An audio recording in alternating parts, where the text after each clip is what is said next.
Hello, everyone. I'm ZHAO Chuang. Let's draw the tail of Torosaurus. The tail of Torosaurus was like that of an advanced ceratopsian. It had a very short tail. At the early stage, ceratopsians usually had long tails. If looking at ceratopsians, such as Protoceratops and Psittacosaurus, you will find that at that period, they had longer tails. But for Torosaurus, the tail was useless. Because it already had a strong trunk, with sturdy forelimbs and hind limbs, it didn't need its tail to keep balance. In addition, ceratopsians didn't have a weapon on the tail like Stegosaurus or Ankylosaurus, so they couldn't use the tail as weapon, nor could they use it to keep balance like Hadrosaurus. Hadrosaurus had thin forelimbs, so it needed its tail to balance weight. But Torosaurus didn't need such a feature. Now let's draw the tail of Torosaurus. Like many dinosaurs, Torosaurus had a thick and strong tail. But the tail of ceratopsians was short, which was an obvious feature. So when we draw the tail of Torosaurus, let's not draw it too long. We need to note that the tail generally consisted of the upper and lower muscle groups.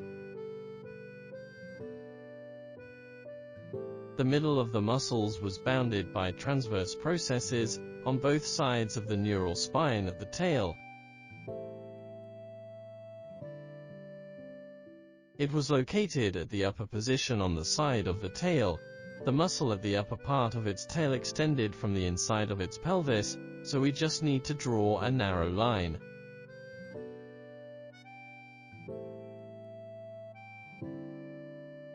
The muscle at the lower part of its tail was like a spindle, thick in the middle and thin on both ends, with the thickest point approaching the root of the tail.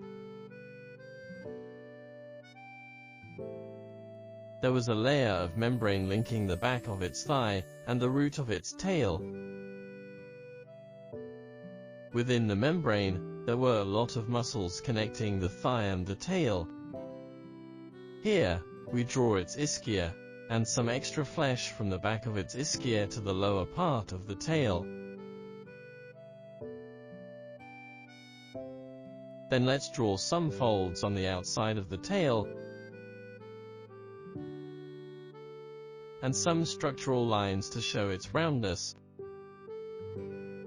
On its trunk, we can draw some large scales. These large scales could extend to its tail, evenly distributed on both sides.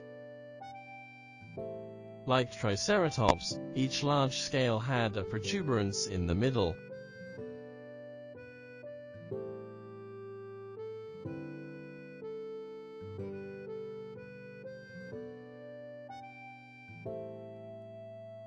Okay, like this, we've finished drawing the tail of Torosaurus.